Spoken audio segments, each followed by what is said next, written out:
Hello, everyone. Welcome again to our podcast where we're looking at Indo-Americans who are making a difference as a part of the second generation of Indians who have come to this country. Today, I have the pleasure of introducing you to Girish Patel. Girish is the co-founder and visionary behind NewGen Worldwide. NewGen is a boutique investment banking type firm which specializes in taking care of your Main Street investor or client and providing services that are not accessible to these types of clients from large firms such as Goldman Sachs or JP Morgan. Girish has been able to do this in a very creative manner by assembling a unique team of individuals who are focused on delivering a la carte type services to individuals at a fraction of the cost of the big players. The firm has three complementary areas of service. One includes a creative capital arm, which initially started with an investment with an international investment vehicle called EB5, which led the company into China and establishing a office in Shanghai, to Mexico, where they established an office in Monterrey, in addition to their main headquarters, which is based out of Phoenix, Arizona. This initial investment vehicle led to specialty fund creations, where the funds have invested in a host of different industries, starting from lodging and industry to to hospitals, senior care facilities, chartered schools, and even to where they have funded the National Law Enforcement Museum in Washington, D.C., which was sanctioned by the Obama administration and inaugurated by the Trump administration. More recently, their investment vehicle has included the Popular Opportunity Zone, which was a function of which came out of the function of the Trump tax bill, looking at developing underserved areas within the United States. New specialty funds have now include blockchain technology space, as well as surgical product device development space, where they are investing in the development of medical products. Aside from the capital arm, they are also a consulting firm, in that they have brokerage firms scattered throughout 11 different states and growing, where they're providing brokerage and consultation services to mainly in the lodging and hospitality space. Lastly, they are somewhat of a private equity firm as well, where they own and manage $350 million worth of assets. Again, scattered in different industries. Aside from the creation of a very unique company, which by and large is really a blue ocean strategy, what's interesting about Girish, and why I am particularly excited and interested in bringing him onto the program, is because of his unique story. It's somewhat of a non-conventional story, especially in the second generation, in that Girish has had some hardships in life that many don't ever encounter. And what's interesting is how he's kind of risen to the challenge and kind of overcame his adversity. His story is one in which he started out in college at Ohio State University as a very successful student, 3.9 grade point average at the end of almost 2 years of college, with aspirations of going into law school, when his mother all of a sudden became sick with end-stage renal failure, having to go on dialysis. He, coming from a traditional family, was obligated to kind of do the right thing by coming back into the family business, which was a solo hotel ownership by his father, who subsequently became the primary caregiver to his mother. Over the span of next 2 to 3 years, his mother progressively became more ill, and subsequently she passed away, during and after which time Girish never really had the chance to go back and finish his education. His story is one of one in which he's had to reinvent himself multiple times to get to where he is today, and he personifies the saying that when life hands you lemons, you need to learn how to make lemonade. So with that, it's my pleasure to introduce Girish. Hey G, how you doing, man? Good, Kamal. How are you? Pretty good, pretty good. So what's shaking in Columbus in week of captivity of this whole COVID business? Not much, I guess. Have not left my office probably about 11 hours, and it's a Sunday. Right. That it doesn't. A Sunday feels like a Tuesday. You don't know the difference. Right. If there wasn't probably mortgage payments to be made in a few days, I wouldn't even know the date. Yeah. Right? So I know what's your on phone, on Skype computer time these days looking like per day? Is it pretty heavy? Yeah. So yesterday I started about 5 a.m. as a Saturday, and I wrapped up about 1 a.m. last night. And most of that, I would say 90% of that time was in this chair. Yeah, putting out fires and because your main operations all the way in Arizona, your entire team's there in Phoenix, correct? And you're like the only principal that's here in the Midwest. So yeah, for the most part, yeah. Well, and you learn even now, right? Somebody's in their home in Phoenix versus me being in Ohio. What's the difference? We're all figuring out a way to make things work, So right. Yeah. Right. So I did a little intro, and the viewers kind of have an idea of your history, especially NewGen. Maybe you can kind of give us a little bit of a high level perspective on how you came up with the whole idea of NewGen. Then we'll kind of dive into your personal story, if that's okay with you. Sure. Yeah. NewGen was very much an evolution. You can't say that you had what it is today is not what I originally thought it was going to be. And I'm perfectly okay with that. So we started in 2006 approximately.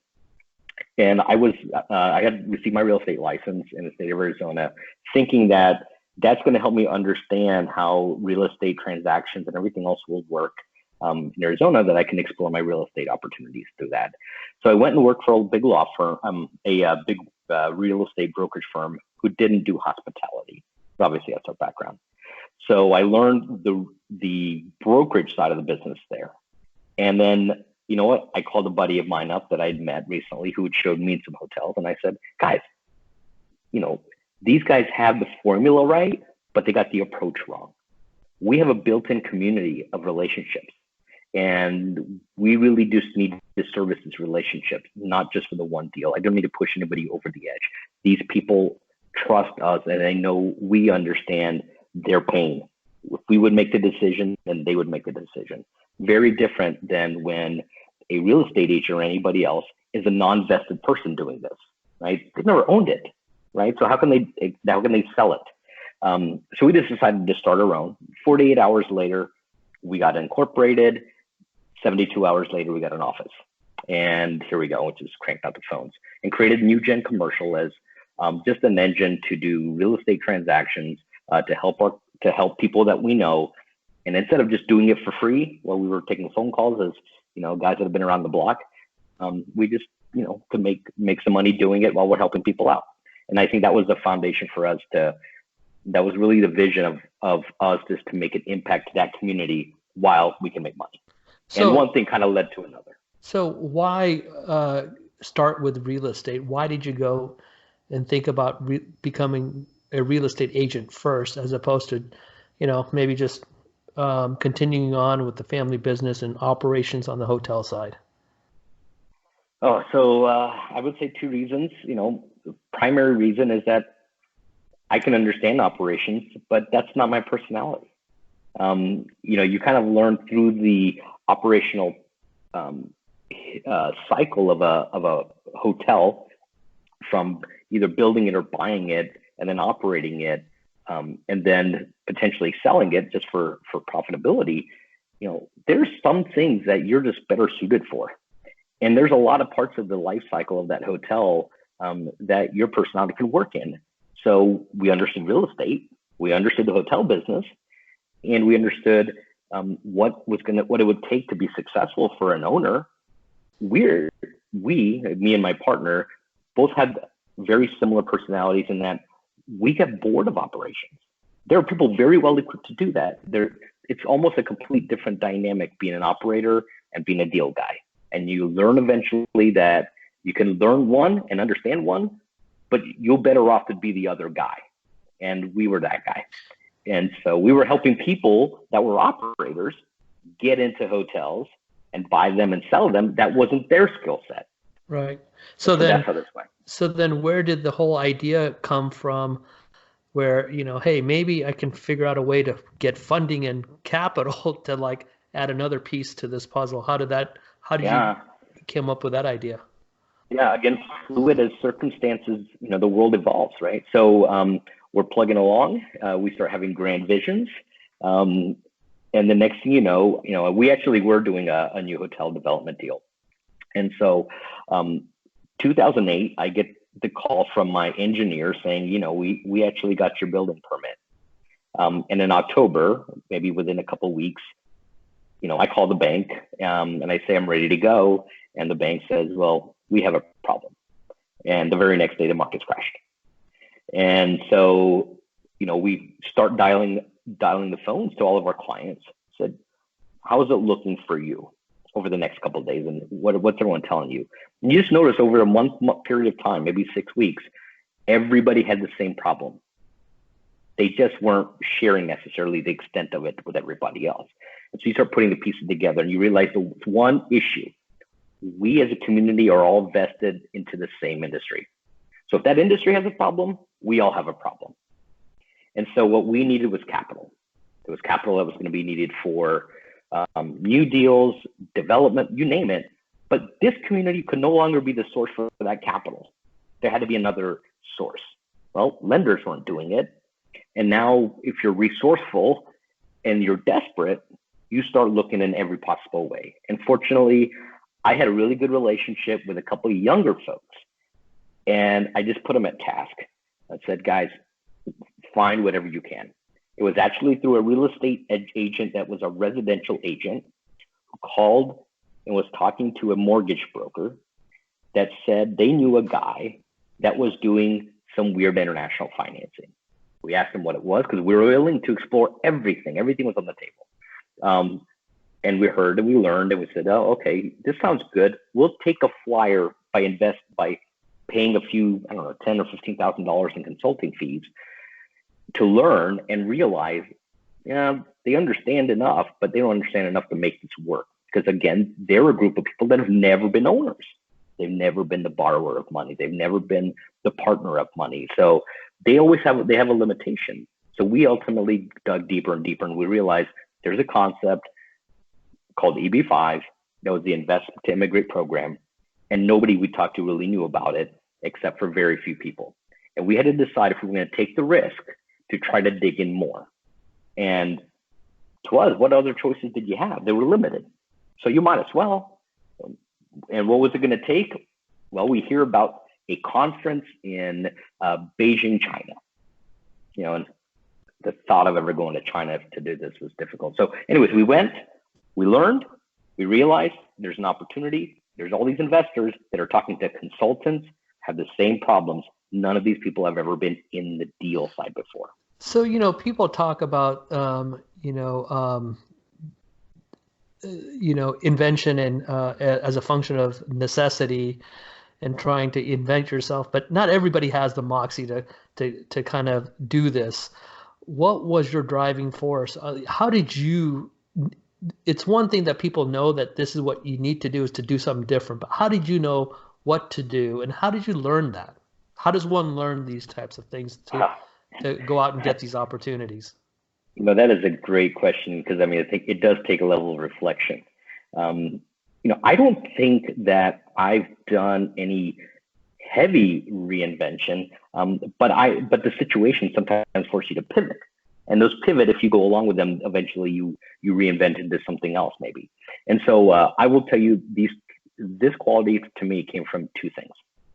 The very first thing I think does go back to first generation. And I go back to my father. So one thing that my father did from day one was he took me everywhere, because you were with your family all the time, either for us in a motel or at events, and my sister would go with my mom and I would go with my dad. And my dad was an explorer, part of his personality. And so he would go and do social events and go to other people to go visit. And I would always go with him any time of day, any time of night. And back then you were on the car the whole way. So I remember vividly one time when my dad would tell me the stories, how these people came about, how they came to the United States, how they made money, what their family background is. And I learned so much about our community that way. So we met with actually one of your uncles, who had a history of being very successful in their motel and putting a lot of cash in a mattress, so to speak. They were very liquid. They were very cash rich. And over time, I remember the biggest thing there was 3 years later, they weren't the richest guy on the block anymore because they were still doing the same thing, and times had changed. And you would go back and you would reconnect, and if you start following these points a long time, you start realizing there's a lot of people that you are forced to keep evolving and moving because the world will evolve and move. And I was fortunate to just kind of learn that early, not as a reinvention or an invention, but you have to keep, upping your game, changing it, learning your technology. If you were going to be a mom and pop motel, eventually you had to go become a franchise. Eventually you had to become a management company, and you could eventually do it. And everyone stumbled in different ways. But the ones that really, really became successful each and every time were the ones that kept on moving along in that trajectory. So that was the very first, I would say, foundational reason of being able to do this. Second one, call it failure or challenge. Eventually you run into a roadblock. I've had many. Some are self-induced. And I remember times where thinking, I'm knocked down. I didn't get what I wanted. I thought this is how it's going to work. And I remember through that history, even with my mom and my dad and coming back from college, being stripped of your naivete. Everything you thought was no longer is. So you can pout about it, and eventually you get tired of pouting about it. And I still remember, we're all inspired in different ways. And I remember watching The Godfather one night, and I remember vividly saying the line, get busy living or get busy dying. And that one has rung with me for the rest of my life. And I just decided to get up and get busy. And when you're in that type of a situation, you're not going to go back and do what you were just doing. You're going to go and do something new, revive and refresh. And you realize you come out the other side of that. Whatever that disappointment might have been for not getting to what your expectations were. Well, if you kind of get past that disappointment and you keep working it, eventually you may realize that this another level, which was unexpected, is maybe even greater than what you had expected. That became enjoyable. Give us an example of one of those, where you kind of opened the door and not really knowing what you're going to get into. And you're like, everybody talks about their failures and you learn from your failures, but give us the opposite side of what that made you feel like, and what was it? Oh, my most, probably vivid one is at the early stage. Again, guy that grew up only non-white in a rural town, Indiana school. So you come out of that, and we were only a family of four. I guess had a similar story to a lot of other Indians, and eventually you go to college and you meet a larger group of Indians, and you realize there's people like you, right? So, but I think for me, as that world evolved, it was when I came home, when my mother got sick, my father needed help with the motel because they were in England, that I believe that was the right thing to do. And I was also kind of a little bit pressured to probably have to go back and do that. So I did that. And I realized over time, even when the situation with the healthcare changed, some of the dynamics didn't. Well, this was the new normal. and I'm going to be helping to manage this hotel. And all of a sudden, I saw my life in front of me, what it was going to end up like. And it really wasn't what I had envisioned for myself. But I felt kind of stuck. I kind of felt trapped. I wanted to take care of my family. I knew this was in over their heads. There's a responsibility to trying to make sure the family achieves its successes. But I want to go by my own path. I have other things I want to do, and I don't see them lining up. And I think that was my first one, was I had to find and dig deep, and eventually an opportunity presented itself for me, which is when another piece of land was presented to itself. And I just decided, okay, why don't I do this? I will actually try to develop my own hotel, and that's going to move the business line, but I'm not following my parents' lead. My family's kind of following mine, and that should give me some financial freedoms potentially, and then I can take it from there. And I saw that as a way out. And I'm the only person I still know to this day that paid more on the land than the asking price. Now, was that motivated? Yeah, this was your first rodeo, basically, and was this the same property that you opened like a few weeks before 9/11? Only yeah. So just tell us a little bit about that, because I think that's another. It's just another nugget in your history and your story of a history in which you keep getting. From my perspective, I've seen you've kept getting dealt bad hands, and somehow you're always figured out how to make that hand a winning hand at the end of the day. So yeah, no, that's a great. Tell us about your Hampton Inn story, which is kind of interesting. So even there's a larger piece of this story. One might when we went to buy the franchise, Hampton Inn was actually not owned by Hilton, and at that time it was owned by Promise. So it was a good hotel brand, but it wasn't anywhere close to what it is now. And there was a Wingate concept that had just come out before people really knew that much about it, but it really was a smart fit as a product for this market. So I did all the analysis, and it was a coin flip, guys. I mean, it was a 50-50 call. I actually know a guy in Charlotte that had a similar scenario, airport property. He did the coin flip as well. He flipped and decided to go Wingate. I flipped and then decided to go Hampton. And who knows, that ended up, pretty much saving us, because you go down the road. I opened on August 7th, 2001. And I'm having, it's a little slow. It's first time. And just so you know, I'm supposed to get married in 3 months. Right? My wedding date is on November 11th. And I'm excited for that. I'm in the hotel. I don't have any money. And I remember being in LA a few days earlier, wedding shopping. I come back. I'm in the room upstairs. I get the call from the front desk clerk saying, Girish, I need you to come down right away. And I'm not used to, my staff talking to me that way. So I walk down the stairs.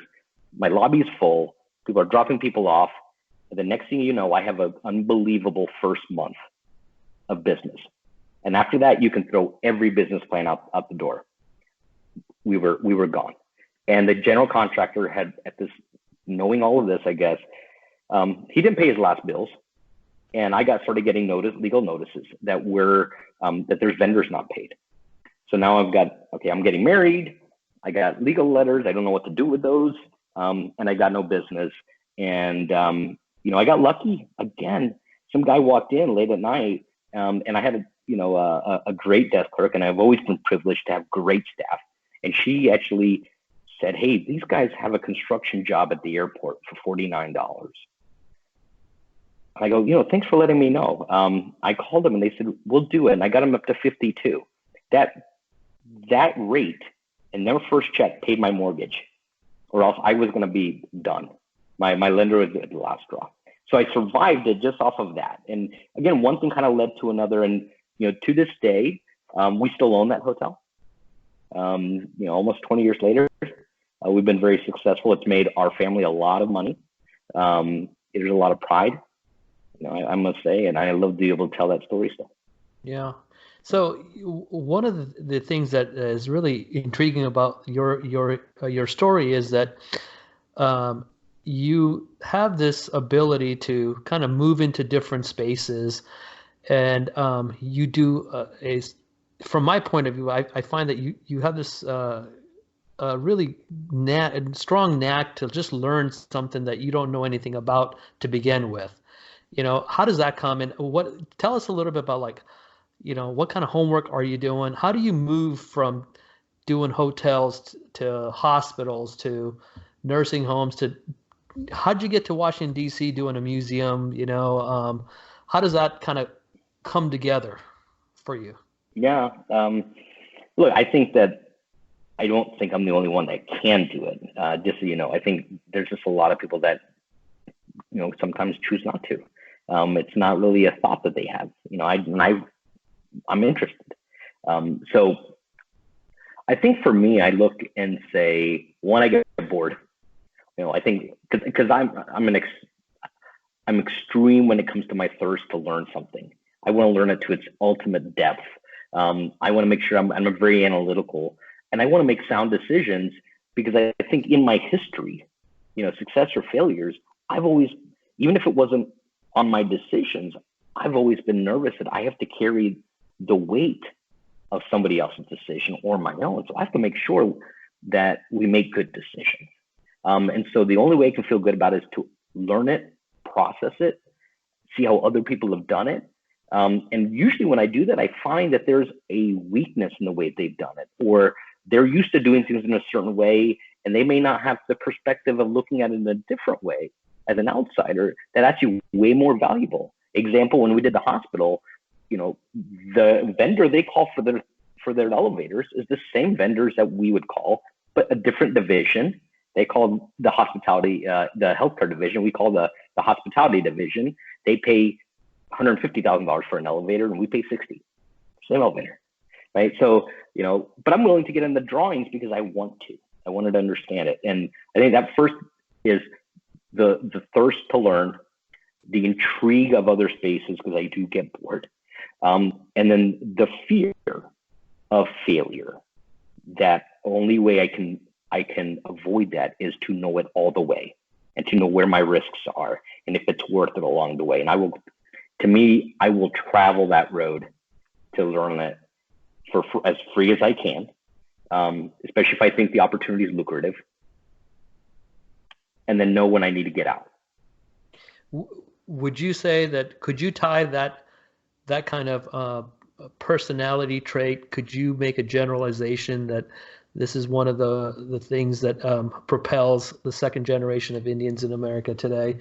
Do you see that amongst folks in our generation? And where do you think it's coming from?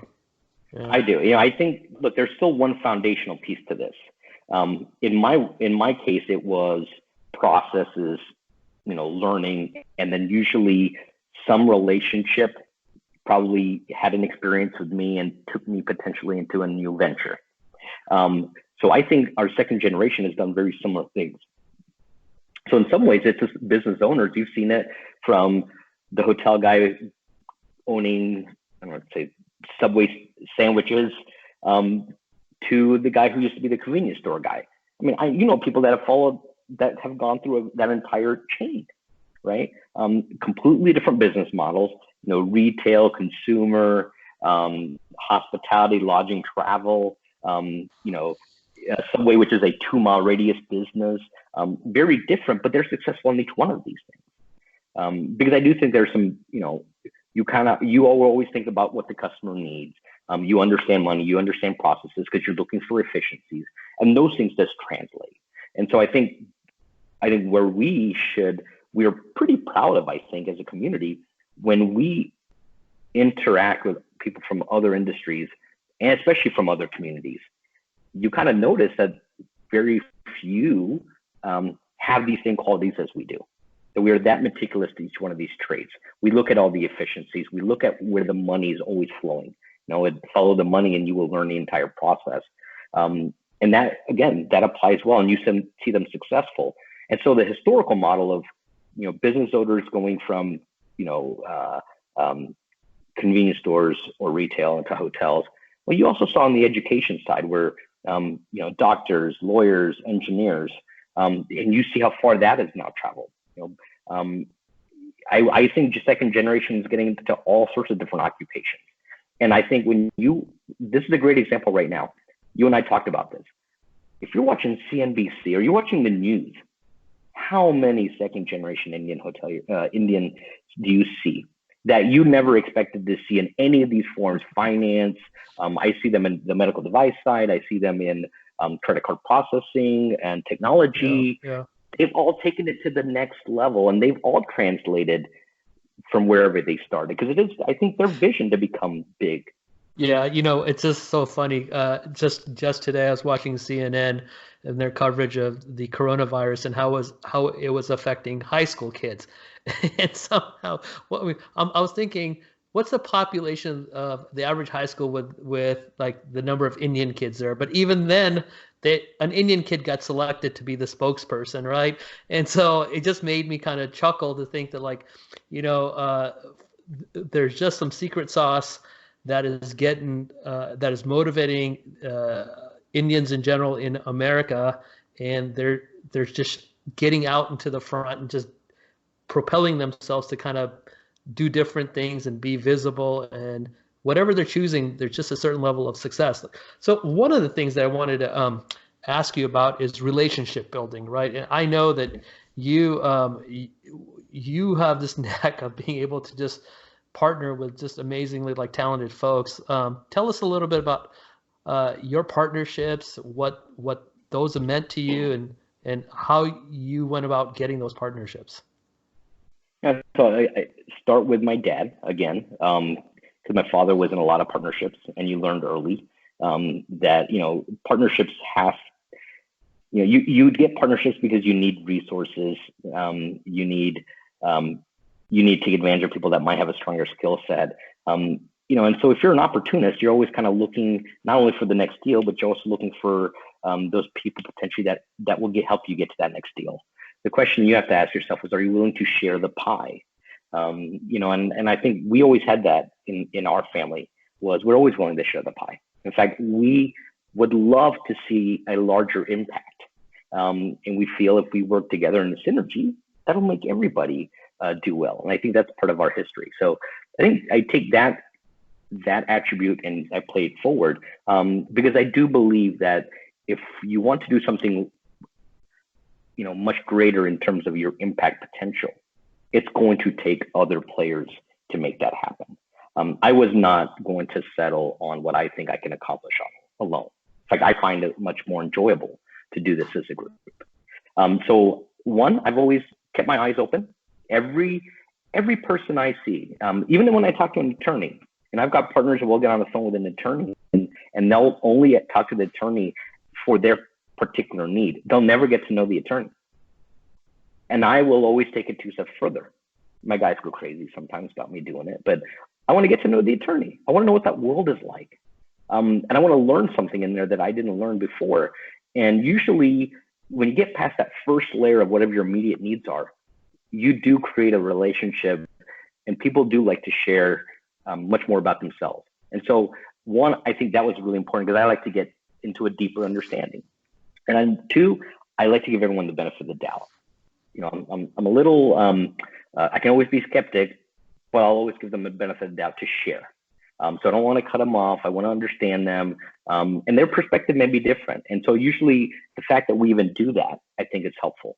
The willingness to listen, because I'm willing to take any small piece of learning. It could be an hour call. If I get 1 or 2 minutes of value, I'm looking for that. So I'll move along with that. So from there, when I find talent, doesn't matter where I find it from.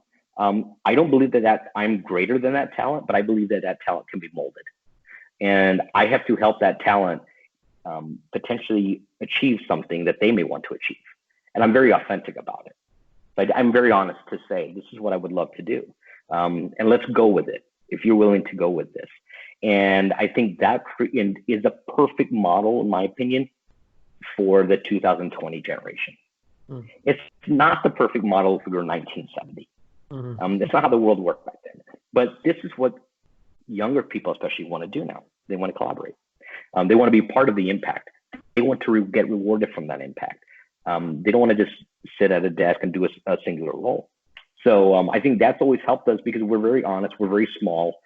I want to be very authentic, and then I want to dig deeper. Everybody that's in our world is in our world. They are, we know their families, not because everybody says that's what you're supposed to do. No, we really know their family. Like I'm texting, my CFO's wife, making sure like, hey, did Michael wear gloves to the grocery store? Little things like that. But that's what we do. And we all, people don't come to work because it's the work. They come to work because this is their family. So I think that's come along well. And then we help each other in tough times. So that's talking about tough times, every business owner who gets into partnerships, there's, if you're in the game long enough, there's going to be lows and there's going to be bad partnerships that go bad. And some of them go so bad that the lows are really low and, the highs could be really highs. There's, how have you managed those lows, right? Where at one time you're thinking, hey, this is your blood brother, and you have these ideations that this person is going to be there 30, 50 years from now, speaking at my funeral, and then the next thing you know, you're in court with that person for whatever crazy reason. How do you pick yourself up from that to get back on the horse and say, hey, I'm going to go do another partnership, maybe knowing that I'm going to get burned again? Right, and that's true, and it does happen, right? I would say there's only two times you ever look at the operating agreement: when you got to sign it, and then when you got to end the partnership, because things aren't going well, right? So, look, I think here's the hard part: you want to trust. Everybody gets so excited early on, and you want to trust. At first, I do start with the communication. You got to get to know the people with each other. I don't ever go into a partnership now that immediately jumps into partnership. There is some interim grace period. If somebody's not comfortable with that, then probably not ready to do this deal. Nothing's going to be worth it that much because I don't want to interrupt or potentially break what we have, because we've been through this. We've been through those. I don't want to act like we've never had a breakup in a partnership. So why would I do it again? Because the reason why I did it to begin with, you just learn, you look at your failures, you always reflect and grind on them harder. But you try not to just strictly misdiagnose the current situation at hand. You got to remember again, what was good about it? What were the qualities that you were looking for in that potential resource? How can you do this differently to avoid some of those things and create trust? But ultimately, it's about the people relationship first. And if you have a good people relationship, and then you can be very explicit about expectations and talk about them, then I think you're in a good place. The hardest part is coming up with a financial model that everybody can live with long term. Because a great partnership will last a long time. Money and businesses in the world changes over time.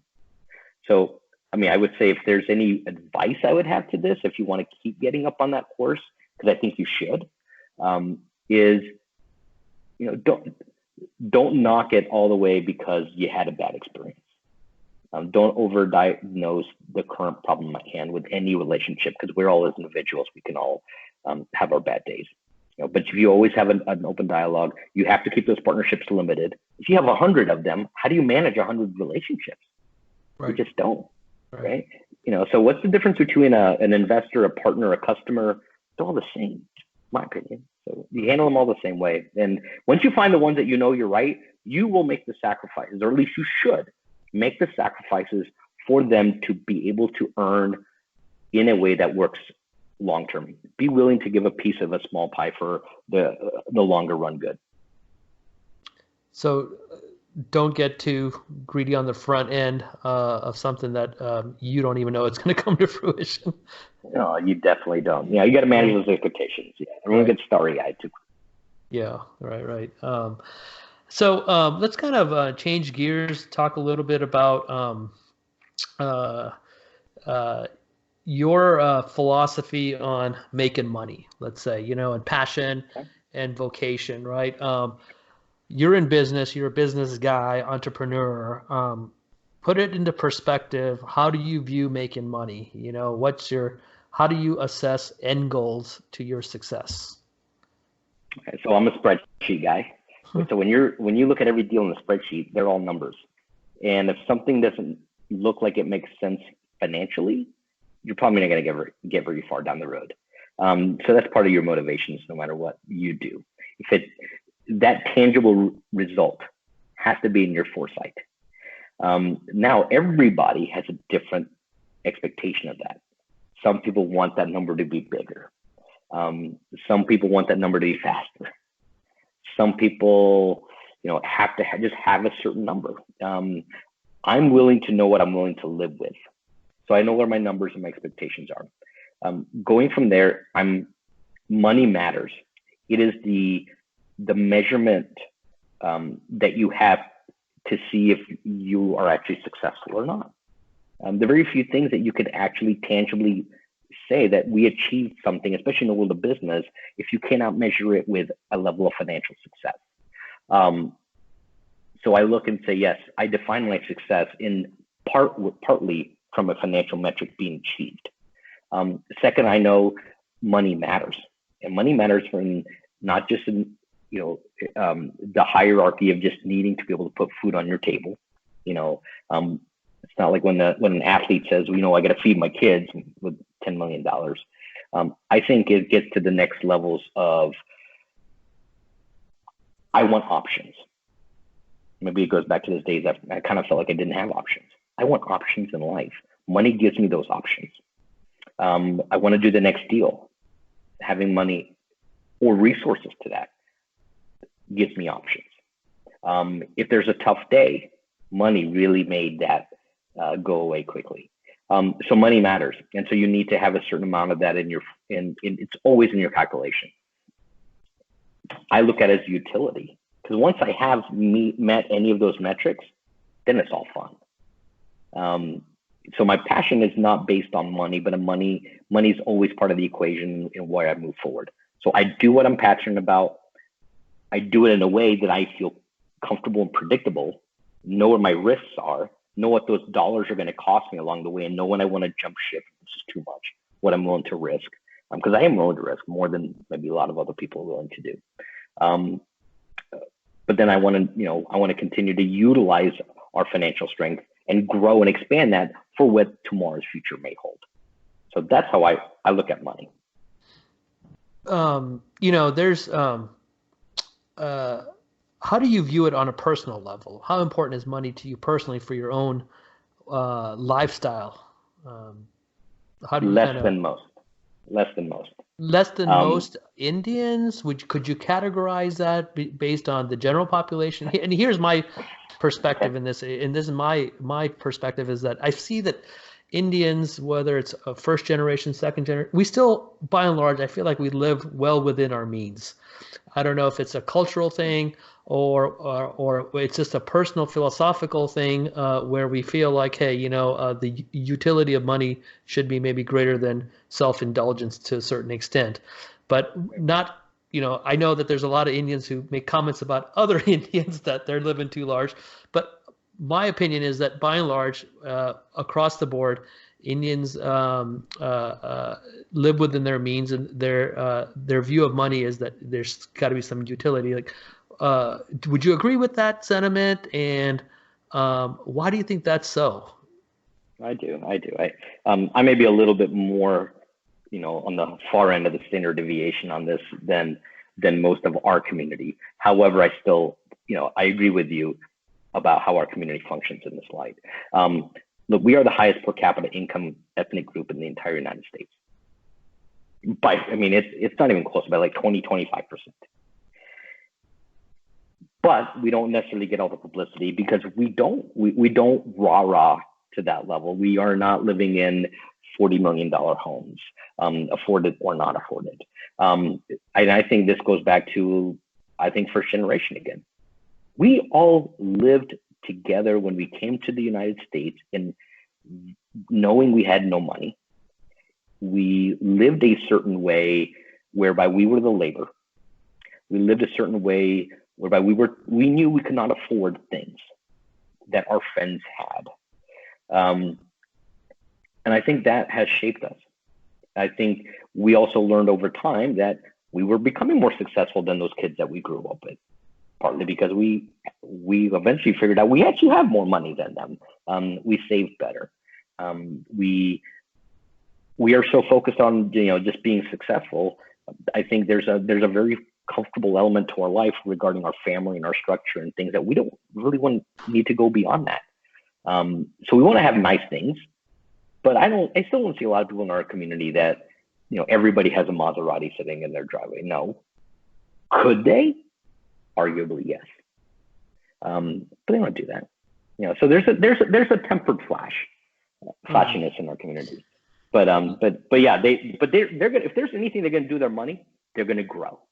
And I think that's the number one focus for most of our generation, and even the historical generation. Grow, and you will need the money to do so.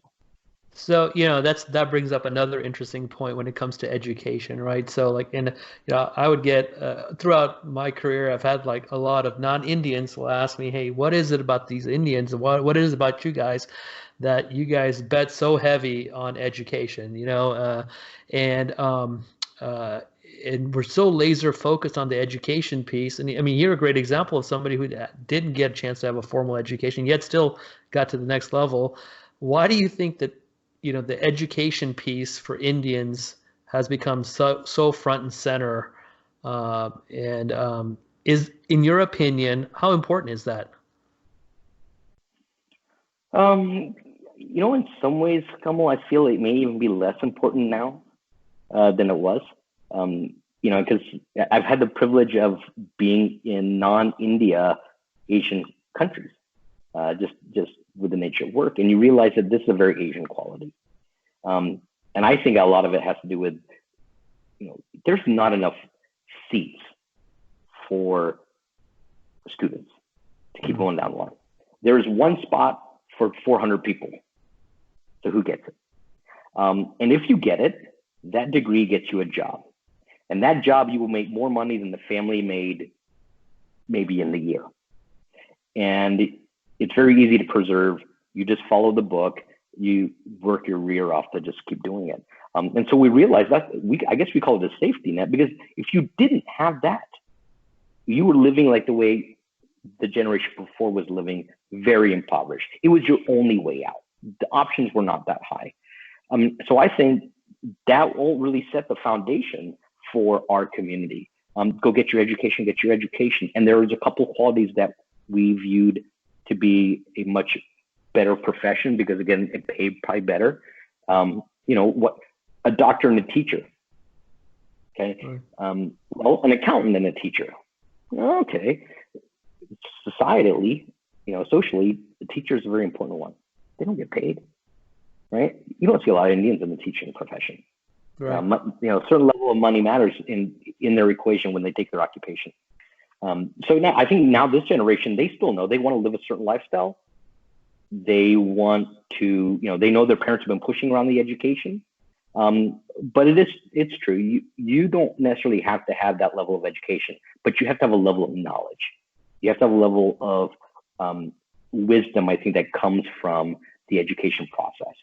And hopefully we don't lose that, because I think that's been foundational to our generation. Talking about the future generations, and maybe this could be somehow you can kind of wrap all this up into like one nice message pertaining to the future generation, which we'll call G3. But the trade-off. There's a lot of debate and discussion now in America with passion. Follow your passion. There's scholars who are talking about, does passion really matter as opposed to what you're good at? The last generation, I don't think they had a choice, at least for Indians, where they just did what they were good at and the opportunities that they got. I feel like we've had a mixed bag of sticking to what naturally we're good at and then finding some passion within it. What's your assessment of the importance of that balance, and what kind of advice are you giving your boys moving forward as they're growing up? Right. So clearly, I'm someone that uses my passion or finds something I'm interested in and have turned it into some level of success. And so just due to that, I obviously try to gear my kids into things that they may like. At the same time, I try to expose them into things that they they didn't think they would like, and you move forward. My kids are young, but I assume that they're going to take the values of what they've learned and apply it into something they're going to be very passionate about. So, what's the right balance? I think you have to learn yourself and have some level of self-awareness where you let your passions take you into a place that is potentially too risky, going to be too dangerous. And so I think if you find a profession or a challenge or an entrepreneurial opportunity, then you're going to go after it with your full passions, but you got to know what your monetary position is going to be. You got to know how much you're willing to risk in doing so. So I think there's not a perfect, I would say, combination of passion. Maybe it's more sequential. You have to go with your passion on the front end. But what I'm talking about is, passion is one thing. You and I are crazy passionate about football, and we've grown up had dreams about being able to play. But that's not a reality that's going to happen. And maybe it might not happen for a lot of our kids to a certain extent. So, do you give your kid an advice saying, "Hey, this is your passion, follow it," as opposed to at what point do you say, "Hey, stick to what you're naturally good at"? Right. I kind of feel like, we probably always use that in context because we're never going to be like professional athletes. We don't expect our kids to be professional athletes, but I know that's an option for a few people, right? Look, I think from early days, we always incorporate the notion of stability, money, that there has to be utility. You cannot go down the path of everything's in all eggs are in one basket, and you have no other skill sets because you put everything into that. I think that's really maybe the bigger question is there's a lot of things you will learn along the way that you can apply, but you have to learn all these vast skill sets to be really successful in the future. And then you can be passionate about how you actually gear that. And so if you go down the athletic path, someone has that ability, well, you better keep your eyes open because eventually that day will go. But also, there's an athletic organization. And I can see a lot of our community that got into sports and are sports enthusiasts want to get into the organizations of sporting groups. And so I think so long as I guess we have a job to try to teach, but we got to make sure they're keeping their eyes open, that it's not just a one-trick pony. And I guess I want to wrap it up with the very first part of this again. I think we learned this from our parents and our family, right? You don't know what your options are going to be. You better put your best foot forward. You may not have any level of success unless you bust your butt. And we noticed that. We learned that from the days growing up. It's our job to try to make sure that these kids learn that on the days growing up, because their world will change, could change, and you drive at it as hard as you possibly can, or else you end up where success, and I think this is an important term for our community, sitting on your butt is not an option. Right. Not doing something productive, constructive for yourself and your family is not an option. That has been in the aura of our community in first generation to second generation for so long that we all understood we had to do something. Right. Yeah. Right. And eventually our passions grew, maybe in whatever that something was. Right. So long as we can fuel that with our kids down line, and make sure they still understand that there is some level of unacceptability. Right. In regardless of the generation. Right. These are certain minimum standards of expectations, or else you will end up where they came from. Right. Yeah. That's what I would back up together. Yeah, makes a lot of sense. Well, super, man. It's a great conversation. I appreciate your time. And hopefully we will get out of this home arrest business sometime soon. Maybe catch up and hang out in person. So. Absolutely. I enjoy what you're doing here. I think it's going to be great. And hopefully the next time we're chatting a year from now, I can maybe tell you about how we've reinvented our stuff again after this. All right. Super. All right, man. Take care. Be safe. All right. Take care. Yeah. Bye.